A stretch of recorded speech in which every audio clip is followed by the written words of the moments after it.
እዚህች ዓለም ላይ እንደምታስቡት ያህል ጊዜ የላችሁ።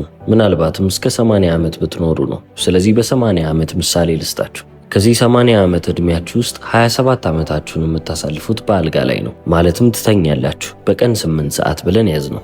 53 ዓመት ቀረን ማለት ነው። ከቀረን 53 ዓመት ደግሞ ትምህርት ቤት ውስጥ የምናሳልፈው ጊዜ ሲቀነስ 3 ዓመት ይሆናል። በስራ ህይወታችን የምናሳልፋቸው ነገሮች ደግሞ አሉ። መስሪያ ቤት ሄደን የምንሰራበት ጊዜ፣ እሱም ደግሞ የህይወታችንን 11 ዓመት ይወስድብናል። በህይወት ዘመናችን ውስጥ በትራንስፖርት ላይ የምናሳልፈው ጊዜ 5 ዓመት ይፈጃል። ከ80 ላይ 5። አሁንም በምግብ የምናሳልፈውም ጊዜ አለ። የምንበላውንም ሰዓት፣ ኩክ የምናረግበት ወይንም ምግቡንም የምንሰራበትን ሰዓት አንድ ላይ ስንደምረው 6 ዓመት ይሆንብናል። የቤት ውስጥ ስራ ስንሰራና ራሳችንን ስንንከባከብ ደግሞ የህይወታችንን 3 ዓመት እንፈጃለን። 4 ዓመት ደግሞ አለ። የ4 ዓመት የወረቀት ስራዎችን በመስራት የምናሳልፍባቸው ጊዜያቶች ናቸው። በህይወታችን ብዙ ማከናወን ያለብን ነገሮች አሉ። እነዛን ነገሮች ስንደምራቸው 4 ዓመት ይሆናል። እዚህ ላይ ደግሞ መጸዳጃ ቤት ውስጥ የምናሳልፈው ጊዜ አለ። እሱም ወደ 1 ዓመት ይጠጋል። ስንታመምና መጸዳጃ ቤት ውስጥ ስናሳልፍ የህይወታችንን 1 ዓመት ይወስድብናል።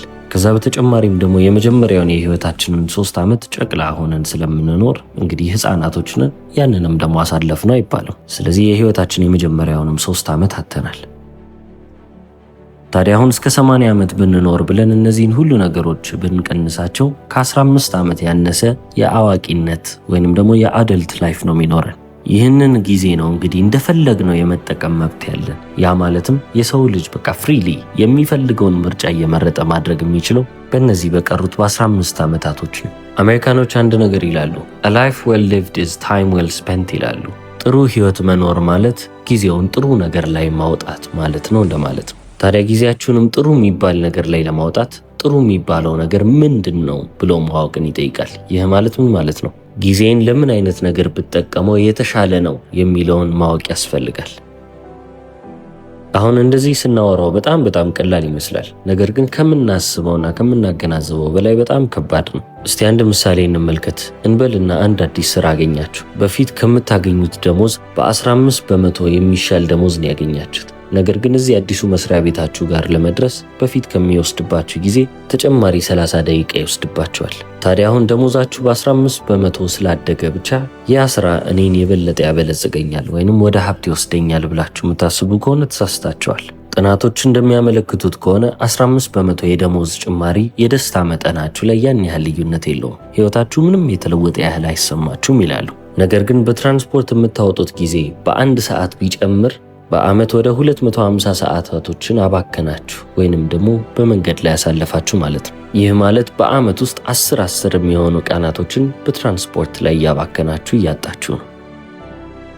እንበልና የተሻለ ቤት ለመግዛትም ያንን ገንዘብ ተጠቀማችሁት እንበል። አጠራቀማችሁ፣ ጥሩ የሚባል ገንዘብ አላችሁ፣ ጥሩ ቤት ገዛችሁበት። በፊት ከምትኖሩበት ቤት የሰፋ ነው። ስለዚህ አሁን የተሻለ ፈርኒቸር መግዛት አለባችሁ። ሜንቴናንስ ወይንም ደግሞ ጥገናም ያን ያህል ያስወጣል። አመታዊ የአፈር ግብርም አለባችሁ። እነዚህን ነገሮች ሲጨምሩ ልክ ገንዘባችሁ ወይንም የምታገኙት ገንዘብ እየጨመረ በመጣ ቁጥር የበለጠ ወጪያችሁም እየበዛ ይመጣል። ሁላችንም ህይወታችንን የምናስተካክለው ለሚጠቅሙና ለሚያስፈልጉን ነገሮች ብለን አስበን ነው። ነገር ግን ጊዜ የሚባል ነገር ላይ ሲመጣ ብዙ ጊዜ እንደተጨቆነን ነው። ዓለም ላይ በጣም አስፈላጊውና ውድ የሚባለው ነገር ጊዜ ሆኖ እኛ ግን ትኩረታችንን ሌሎች ነገሮች ላይ አድርገናል። ዓለማችን ላይ ታዋቂ ከሚባሉ ባለሀብቶች መካከል ዋረን ባፌት አንደኛው ነው። ታዲያ አሁን እሱ ስንት ዓመቱ ነው ካላችሁ 95 ዓመቱ ነው። የሀብት መጠኑ $146 ቢሊዮን ነው። ታዲያ አሁን ዛሬ ላይ እድል ቢሰጠው ድጋሚ የ20 ዓመት ሰው እንድትሆን እንፈቅድልሃልን ቢባል አሁን ላይ የያዘውንም ሀብት በ20 ዓመቱ መያዝ ቢችል ምን ያህሉን ሀብቱን የሚያጠፋ ይመስላችኋል?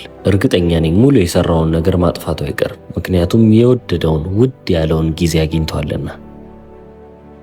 እዚህች ዓለም ላይ ስኬርሲቲ የሚባል ነገር የለም በምንም አይነት ነገር ውስጥ። እዚህች ዓለም ላይ ከጊዜ ውጪ የሚያልቅ ነገር የለም። ገንዘብም ሪሶርስም ምንም አይነት ነገር ይገኛል። ጊዜ ብቻ ነው አንዴ ከሄደ ሄደ የሚባለው። ተመልሰን ልናገኘው የማንችለው ነገር እሱ ነው። የምታገኙት የምታጠራቅሙት ገንዘብ ራሱ የሚጠቅማችሁ ምን ሲኖራችሁ ነው? ጊዜ ሲኖራችሁ ነው። 100 ዓመት ከሞላችሁ በኋላ 100 ቢሊዮን ብትሰሩ እንኳን ምን ታረጉታላችሁ? ምናልባት ለቤተሰቦቻችሁ። እናንተ ካለፋችሁ በኋላ የሚጠቀሙ ሰዎች ይኖራሉ እንጂ እናንተን ምንም የጠቀማችሁ ነገር የለም። ለብቻችሁ ከወንበር ላይ እንኳን መነሳት የማትችሉበት እድሜ ላይ ናችሁ። ስለዚህ ምንም ያህል ገንዘብ ቢኖራችሁ የዛኔ ምንም ጥቅም የለውም፣ ባዶ ነው። ጤናንም ካሰብን እዚህች ዓለም ላይ ምን ያህል ጊዜ ቆይታችኋል? በነዛ ለቆያችሁበት ጊዜያቶችም ለጤናችሁ ምን አይነት ነገር አድርጋችኋል የሚለው ነገር የጤንነታችሁን ሁኔታ ይወስናል።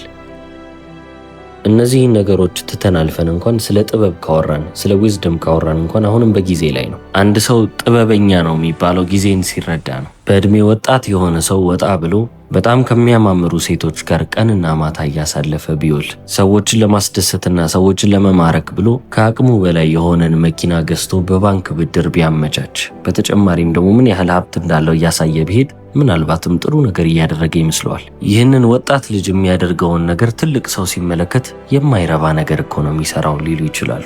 ታዲያ እንደዚህ እንዲሉ ያደረጋቸው ነገር ምንድን ነው? ጊዜ። እዚህች ዓለም ላይ ረዘም ያለ ጊዜን ስላሳለፉ በህይወት ውስጥ ብዙ ነገሮችን አይተዋሉ። ስለዚህ ያገኙት ብዙ እውቀት አለ፣ ጥበብ አለ። ከዛ ላይም ተነስተው ነው ይሄ ልጅ እንደዚህ አይነት ነገርን በማድረግ ጊዜውን ማሳለፍ የለበትም፣ የማይጠቅም ነው፣ ወደፊት ይረዳዋል ብሎ የሚያስቡት። ስለዚህ ጊዜያችሁን በጣም ጥሩ የሚባሉ ነገሮች ላይ ባወጣችሁ ቁጥር የህይወታችሁን ኳሊቲ እየጨመረ ይመጣል። ታዲያ ጊዜያችሁንም ኳሊቲ የሚያስብለው ወይንም ደግሞ ጥራት ያለውና አሪፍ የሚያስብለው ነገር ምንድን ነው? የምታሳልፉበት ነገር ወይንም ደግሞ የምታወጡበት ነገር ነው። ስለዚህ ጊዜያችሁን ጥሩ ነገር ላይ ካወጣችሁ በጣም መልካም ይባላል። በተመሳሳይ ሁኔታ መጥፎ ነገር ላይ ያባከናችሁን ከመጣችሁ እንግዲህ የሚጠብቃችሁ የሆነ ኔጌቲቭ የሆነ ነገር ነው ማለት ነው። ስለዚህ ህይወታችንን በጣም ጣፋጭና ኢንጆየብል የሚያደርጉልን ነገሮች ጊዜያችንን የምናወጣባቸው ነገሮች ናቸው። ታዲያ ጊዜያችንን ምን አይነት ነገሮች ላይ እናውጣ? ቫሉዌብል ወይንም ዋጋ ባላቸው ነገሮች ላይ እንድናወጣ ነው የምንመክረው። ታዲያ ዋጋ ያላቸው ነገሮችስ ምንድን ናቸው ብለን መጠየቅም አለብን። በ1950ዎች ውስጥ ኤርነስት ቤከር የተባለ የዩሲኤስኤፍ ፕሮፌሰር እና ጸሐፊ ነበር። በወቅቱም ስለ ዜን ቡዲዝም ቁጭ ብሎ ያጠና ነበር። በተጨማሪም ስለ ፍሮይዲያን ሳይኮአናሊሲስ እንግዳ የሆኑ ነገሮችን በማድረግ የሚታወቅ ፕሮፌሰር ነው። የሳይኮሎጂ ክላስ ውስጥ ይገባና አንትሮፖሎጂ ያስተምራል። የአንትሮፖሎጂ ክላስ ውስጥ ይገባና ደግሞ ስለ ፍልስፍና ያስተምራል። የነገሮች ተቃራኒ እንደሆነ አድርጋችሁ አስቡት። ይህ ፕሮፌሰር እድሜው 30 ሳይሞላ ወደ 6 መጽሐፎችን አሳትሞ ጨርሷል። ልክ ያንን ካደረገ በኋላ በካንሰር ይያዛል ማለት ነው። የካንሰር ተጠቂ ሆነ። ታዲያ እዚህችም ምድር ላይ ትንሽ እድሜ ነው ያለህ፣ በቃ ከዚህ በኋላ ሞትህን መጠባበቅ ነው ያለብህ ተብሎ የሞት አልጋው ላይ ይተኛል። በዛ ሰዓትም በቀረችው ትንሽ ጊዜ ውስጥ በህይወት ዘመኑ ያያቸውን ነገሮች አጭር የሚባል ጊዜም ቢሆን በነዛ ጊዜያቶች ያሳለፋቸውን ነገሮች ሪፍሌክት ማድረግ ወደኋላ መለስ ብሎ በመቃኘትና እነዛም ነገሮች ምን እንዳስታውሱት ማሰብ ይጀምራል። ታዲያ በዛ ሰዓት ነው እንግዲህ አንድ መጽሐፍ ጽፎ ሊያሳትም የቻለው። The Denial of Death ይሰኛል። በአማርኛ ስንተረጉመው ሞትን መካድ እንደማለት ነው። ታዲያ ፕሮፌሰር ኤርነስት ሞትን እየተመለከተ በጻፈው መጽሐፍ ላይ እንዲህ ይላል። እዚህች ዓለም ላይ በጣም ትልቅ የሚባል ትርጉም ያለው ነገር ወይንም ደግሞ ህይወትን በጣም ውድ የሚያሰኛትና ዋጋ የሚሰጣት ነገር ሞትን የሚበልጥ ነገር ስንሰራ ነው ይላል። የሰራናቸው ነገሮች እኛ ከሞትንም በኋላ አሁንም ዘመን የማይሽሬ ከሆኑ ወይንም ደግሞ ቫልዩብል ከሆኑና ጠቃሚ ከሆኑ ጥሩ የተኖረ ህይወት ነው ይላል። ይህ ማለት በሌላ አባባል ምን ማለት ነው ካላችሁ እዚህች ምድር ላይ እስካለን ድረስ ከሞት በላይ የሆኑ ነገሮችን አድርገን ማለፍ አለብን ማለት ነው። ሞታችን ያቺን ነገር የማያዘጋ ወይንም ደግሞ አለቀ የማያሰኝ መሆን አለበት። ስለዚህ ሁላችንም ምንም ያህል እንኳን ሟች ብንሆን የማይሞትን ነገር ጥለን ማለፍ አለብን ነው የሚለን። ስለዚህ ለአንዳንዶች ይህ ማለት በስማቸው ህንፃ መሰየም ይሆናል። ለአንዳንዶች በጣም ደስ የሚልና በጣም በፍቅር የተሞላ ቤተሰብን መገንባት ይሆናል። ለአንዳንዶች ደግሞ መጽሐፍ አሳትሞ መጽሐፉ ብዙ ህዝቦችን እንዲጠቅም ያንን መጽሐፍ የጻፉት ሰዎች ከሞቱም በኋላ ሌሎች ሰዎችን እንዲጠቅሙ ማድረግ መቻል ይሆናል። አንድ የሚባል አባባል አለ። ኢች ፐርሰን ዳይስ ትዋይስ ይባላል። ሁሉም ሰው ሁለቴ ይሞታል። የመጀመሪያው ፊዚካል ዴት ነው። በአካል ስትሞቱ ወይንም ደግሞ ሞታችሁ ተብላችሁ ስትቀበሩ በቃ ፊዚካል ዴት የመጀመሪያው ሞት ነው። ሁለተኛው ሞት ደግሞ እናንተን የሚያውቃችሁ የመጨረሻው ሰው ሲሞት ወይንም ደግሞ ሲረሳችሁ በቃ አለቀ ይባላል። እዚህች ዓለም ላይ እናንተን የሚያስታውስ ማንም ሰው አይኖርም። የመጨረሻው ሰው ሞተ ወይንም ደግሞ ረሳችሁ ተባለ። ለአንዴና ለመጨረሻ ጊዜ አሁንም ሞታችሁ ማለት ነው። ሁለት ሞት ማለት ይሄ ነው። ፕሮፌሰር ኤርነስትም እየተናገረ ያለው እዚህች ዓለም ላይ የምናደርጋቸው ትርጉም ያላቸው ነገሮች እንዳለ ይህ ሁለተኛውን ሞት ለማዘግየት እና ለማራቅ ነው ይላል። ስለዚህ በፕሮፌሰር ኤርነስት ቤከር አመለካከት ከሆነ ቫሉየብል የሚባል ላይፍ ወይንም ውድ የሚባል ህይወት ሞትን ተሻግሮ የሚያልፍ ህይወት ነው፣ ትርጉም ያለው ህይወት ነው ማለት ነው። ለዚህ ነው ብዙ ጊዜ በሁላችንም ህይወት ውስጥ ሪሌሽንሺፕስ እና ፋሚሊ ብለን የምናስባቸው ነገሮች በጣም አስፈላጊ ናቸው ብለን የምናስበው። ቤተሰቦቻችንን፣ ልጆቻችንን፣ ጓደኞቻችንና ዘመዶቻችንን የምንወዳቸው ለምንድን ነው? እነዚህ ነገሮች ማተር ስለሚያደርጉ ወይንም ዋጋ ስላላቸው። እናንተ ብታልፉም እንኳን እነዚህ ነገሮች አሁንም እንደሚቀጥሉ ታውቃላችሁ። ስለዚህ እነዚህ ጠቃሚ የሚባሉ ነገሮች ላይ ህይወታችሁን ታሳልፋላችሁ። ለዚህ ነው የማይጠቅሙ ነገሮች ላይ ጥሩ የሚባል ፐርፎርማንስ ወይንም ጥሩ የሚባል አቅም ቢኖራችሁ እንኳን ጥሩ ነገር ሰራችሁ ቢባል እንኳን ዘመን ተሻጋሪ ያልሆነ ነገር ሆኖባችሁ የሚቀረው። ቤተሰብ ግን ከሆነ ቢያንስ እናንተን ወክለው የሚኖሩ ትናንሽ ልጆች ይኖራቸዋል። ከዚህም ስናልፍ ደግሞ ወደ ኤክስፒሪየንስ እናልፋለን፣ ወደ ተሞክሮ።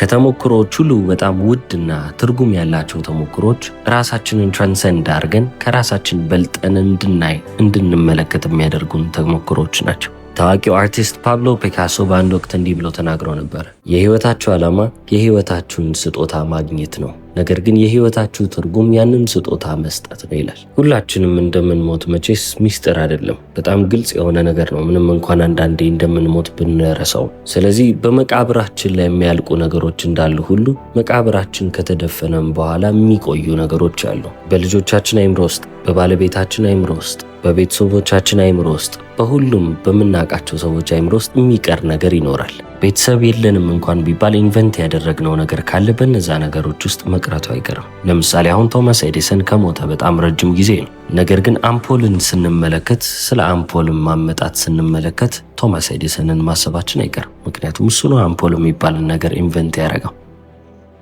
ለዚህ ነው በህይወታችን የምናገኛቸው ተሞክሮች ስፔሻሊ ደግሞ ትርጉም አላቸው ብለን የምናስባቸው ነገሮች ከህይወታችን በላይ መሻገር የሚችሉ ነገሮች የሆኑት። እነዚህም ትርጉም ያላቸው ኤክስፒሪየንሶች ወይንም ተሞክሮች ሌሎች ኤክስፒሪየንሶችን፣ ሌሎች ተሞክሮችን እንደዚህ ውብ የማድረግ አቅም አላቸው። ምሳሌ ስጠን ካላችሁኝ፣ ለምሳሌ ዛሬ ላይ ተነስታችሁ ስፖርት መስራታችሁ፣ ጤናችሁን መጠበቃችሁ በጤናችሁ ዙሪያ ያላችሁን ተሞክሮ ማሻሻል ብቻ ሳይሆን ጤና ስላላችሁ ብቻ ማድረግ የምችሏቸውን ብዙ የተለያዩ ኤክስፒሪየንሶች ማስተካከልና ማሻሻል የሚችሉ።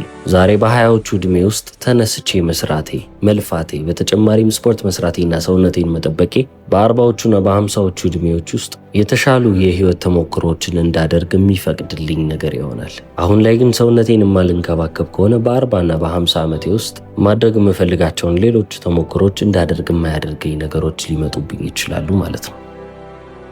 ስለዚህ ብዙ ጊዜ ሚኒንግፉል የምንላቸው ወይንም ትርጉም የምንሰጣቸው ኤክስፒሪየንሶች ሌሎች በዛ አካባቢ ላይ ያሉትን የሚያነካኩንን ተሞክሮች የበለጠ የተሻለ የሚያደርጉልን ናቸው። ጤናን አነሳው እንጂ ሌሎች ነገሮችን ማንሳት እንችላለን። ሪሌሽንሺፕስ ወይንም ደግሞ ግንኙነቶች፣ ገንዘብም ልክ እንደዛው ነው። እውቀትም ልክ እንደዛው ነው። አሁን ላይ ያወቅነው ነገር፣ አሁን ላይ የሰራነው ገንዘብ፣ አሁን ላይ ያስቀመጥነው ገንዘብ ለወደፊት ኤክስፒሪየንሶቻችን፣ ለወደፊት ተሞክሮዎቻችን በጣም አሪፍ ነገርን እንድንመለከት ያደርገናል ማለት ነው። ገንዘብ ወይንም ማኒ ብለን የምናስበው ነገር የሚመጣና የሚሄድ ነገር ነው። ስታተስ ወይንም ደግሞ የክብር ጉዳይ፣ እኔ ያለሁበት በዚህ አይነት ደረጃ ነው የምንለውም ጉዳይ የሚመጣና የሚሄድ ነው። ታዲያ እንደ ቀልድ መጥተው የሚሄዱትን ነገሮች ግን አሁን ላይ በጥሩ መንገድ ካደረግናቸው ወይንም በጥሩ መንገድ ከተጠቀምናቸው ወደፊት እነሱ ቢሄዱም እንኳን ሌላ ነገርን አትርፈውልን ነው የሚሄዱት። ልክ እንደ ኮምፓውንድ ኢንትረስት አድርጋችሁ አስቡት። እየተባዛ እጥፍ ድርብ እየሆነ የሚሄድ ነገር ይሆናል።